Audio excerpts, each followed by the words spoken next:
Imagine a world where Britain never marched into World War I, where the empire didn't bleed out in the trenches, didn't collapse, didn't fade. Instead, it adapted. By 2025, it becomes the world's operating system, a global Commonwealth stretching from London to Delhi to Sydney. A navy that owns the oceans, a digital revolution born in Bombay instead of Silicon Valley. A world where Germany won World War I and still couldn't stop the Commonwealth's rise. No Cold War, no American century, no Chinese century, just the long, unstoppable shadow of an empire that never died. This is the story of the world that could have been. When Britain refuses to enter World War I, everything that follows collapses into a new trajectory.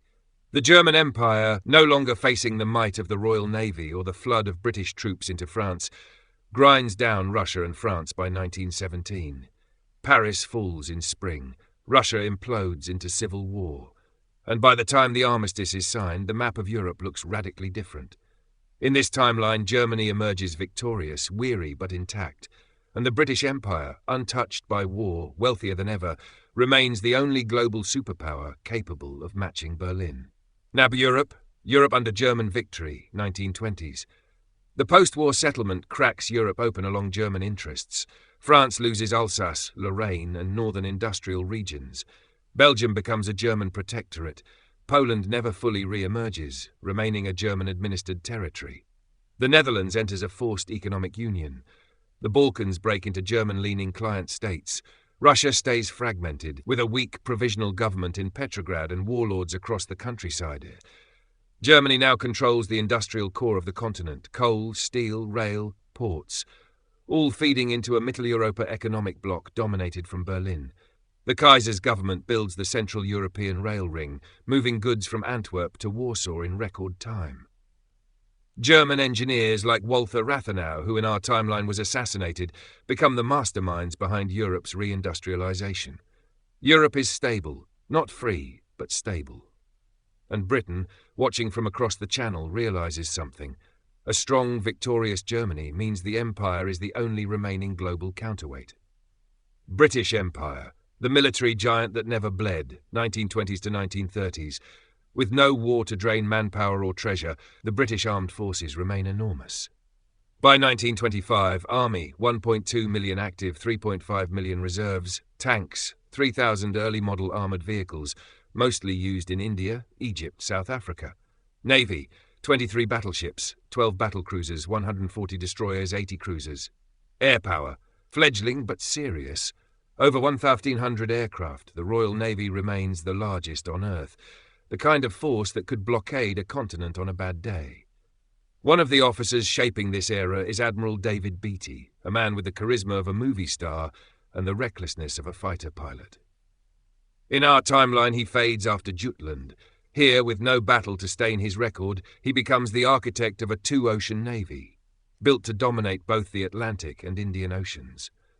Beatty's rivalry with German Admiral Reinhard Scheer becomes legendary, two men who never fire a shot at each other but design entire naval doctrines in anticipation of a war that never comes.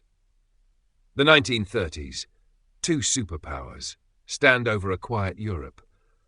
With Germany dominating the continent and Britain dominating the seas, the world settles into a strange balance. The British Empire's economy explodes. India's population reaches 330 million and becomes the empire's industrial heart. Canada develops into a technological workshop. Australia feeds half the Pacific. Egypt modernizes under Anglo-Egyptian development boards. Nigeria becomes the empire's oil giant earlier than in our world. South Africa's mineral output triples. By 1935, the empire's GDP hits $15 trillion, modern value, surpassing the US, Germany and Japan. And because British India industrializes without interruption, the average Indian worker earns twice what they would in our timeline by the 1930s. Stories spread of Indian engineers and British scientists co-developing early computing machines long before World War II-era breakthroughs. A young Alan Turing, instead of joining wartime code-breaking, becomes part of a Commonwealth-backed computing institute in Bombay, trading ideas with Indian mathematicians instead of working in secrecy. This fusion accelerates the digital age by a decade. Hack German Europe versus British world, 1940 to 1955. There is no Second World War. Germany doesn't need one. It already controls Europe. But its expansion has limits. Britain controls the seas, and every colony, dominion and protectorate across Africa and Asia fuels an economy larger than the entire European continent.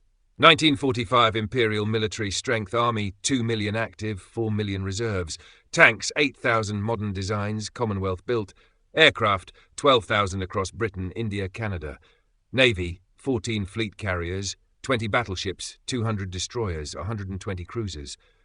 The German Empire is strong on land. The British Empire is unstoppable everywhere else. A cold, quiet rivalry forms, the Imperial Standoff. No battles. Just influence, trade agreements, territorial negotiations, massive naval drills in the North Sea to remind Berlin who actually owns the waves. Number 1950s, the age of Commonwealth prosperity. The Empire introduces the Commonwealth Charter, creating an integrated economic zone, free movement of labour, unified industrial policy, shared technological research, standardized education systems, common defence budget. This is the middle-class explosion. An Indian textile worker in Bombay can move to Manchester. A Canadian engineer can relocate to Johannesburg. Egyptian medical students rotate through London hospitals. The empire becomes the world's first multinational meritocracy, not perfect, but decades ahead of modern globalization. By 1958, the empire's population hits 900 million. By 1965, it surpasses 1 billion. Number 1960s, the German bloc stagnates. The empire accelerates. Germany's continental empire begins showing cracks. Non-German ethnic groups push for autonomy. Slavic regions resist German administrators. Economic growth slows without colonies. German productivity cannot match British global industrial capacity.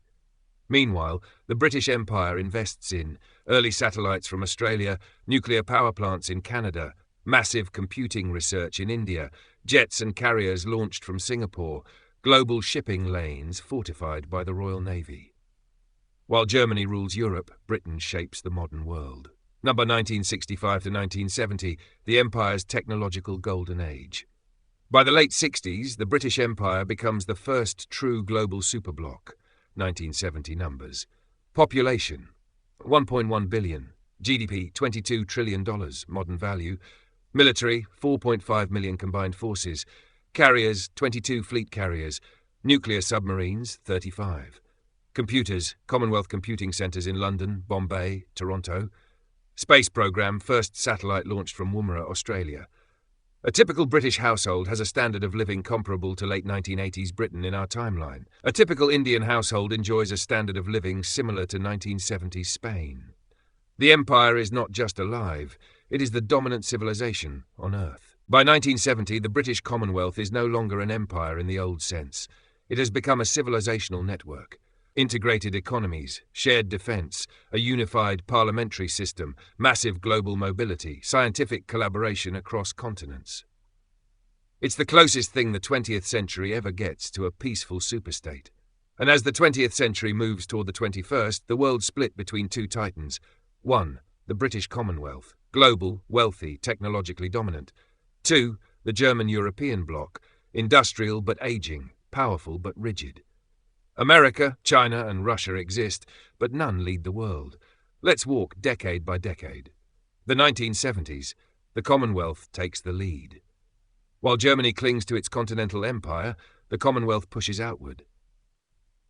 Major shifts. Canada becomes a world electronics hub. India's population nears 600 million and transitions into a middle-income nation early. African Commonwealth members industrialize under joint investment banks. Britain builds the world's first integrated global satellite communications network using launch sites in Australia. Military power, 1975. Active forces, 5.1 million across all dominions. Carriers, 26. Nuclear subs, 40. Air power, massive Commonwealth Air Force with bases on every continent.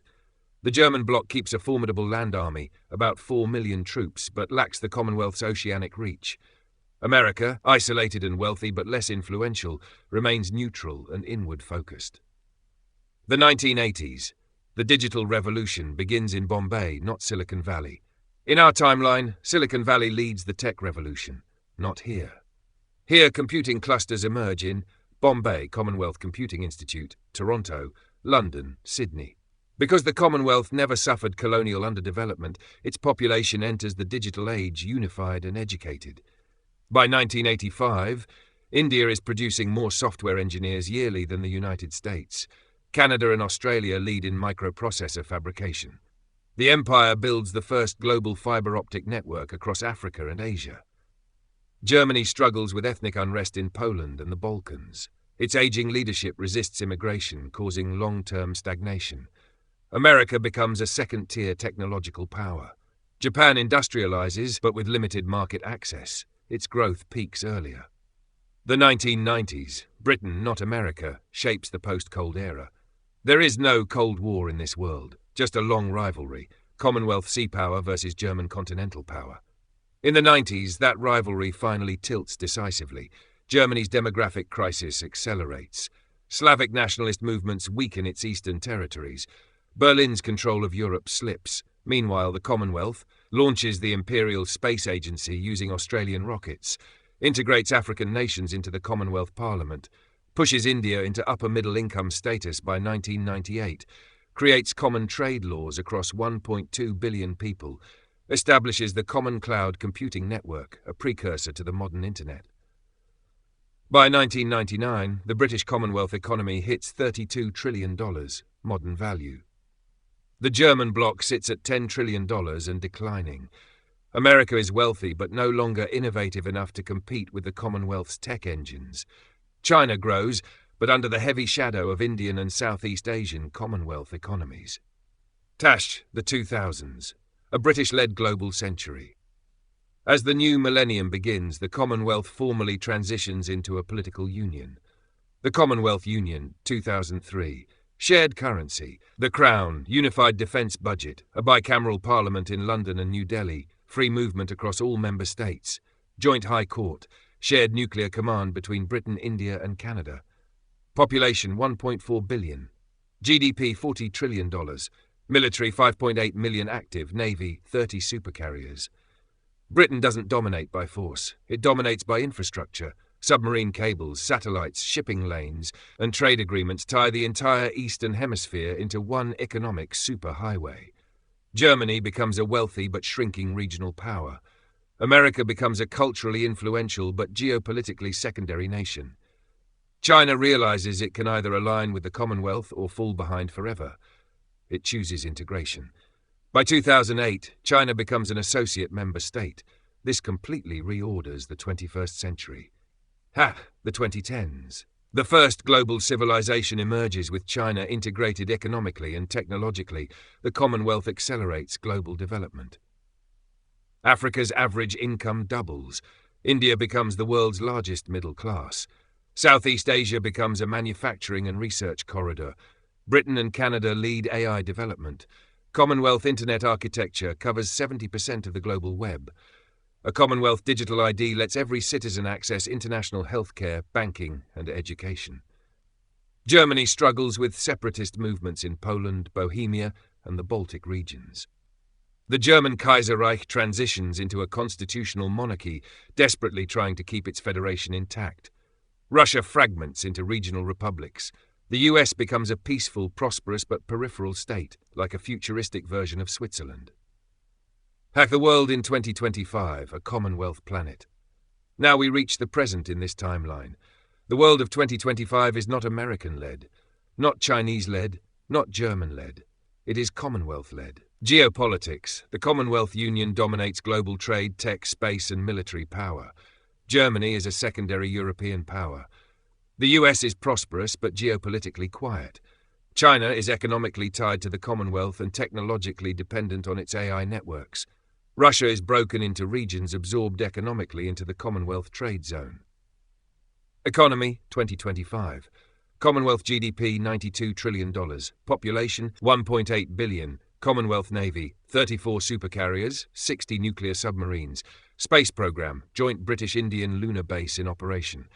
AI, Commonwealth-developed AGI governance protocols dominate global standards. Daily life across the empire. Citizens travel freely from London to Delhi to Sydney to Nairobi. Digital identity works everywhere. Healthcare is unified. Education is standardized. Commonwealth universities dominate global rankings. Technology is decades ahead of our world. Universal internet access, AI-driven public planning, autonomous shipping fleets, green energy. 60% adoption, Hyperloop corridors in India and Southeast Asia. Cultural blending is massive. Indian-British cuisine everywhere, Bollywood-scale productions filmed in Canada, African fashion reshaping global trends. English is spoken globally with African, Indian, and Pacific dialects intertwined. Military. The Commonwealth Armed Forces are essentially Earth's peacekeepers. 6.5 million active troops, 20,000 modern tanks across dominions, 34 carriers, global naval bases in every ocean, joint nuclear command shared across continents. Their reach is unmatched. War between major powers is unthinkable. The world is not perfect. Inequality exists, corruption exists, but society is stable on a scale our world never achieved. The final verdict. The British Empire didn't just survive, it became the world's operating system. By staying out of World War I, by reforming rather than collapsing, by integrating India, Africa and the Pacific as equal partners, by leveraging its navy and trade network, by innovating instead of retreating. The British Empire becomes something entirely new, a unified global civilization powered by shared institutions, continental-scale economies, and a century without self-destruction. In this world, 2025 is calm, prosperous, connected, and technologically accelerated because the empire never fell. And that's the world shaped by an empire that never fell, a Britain that stayed out of the Great War, kept its strength, and carried its influence straight into the 21st century, reshaping continents, cultures, and everyday life far beyond its shores. If you enjoyed exploring this alternate timeline, make sure you hit subscribe to keep the journey going. The Atlas Network is all about big what-ifs, forgotten histories, and the futures that almost happened. Tell me in the comments, would you want to live in this version of 2025 or ours? I always love seeing how differently people imagine these worlds. Thanks for watching, and I'll see you in the next one.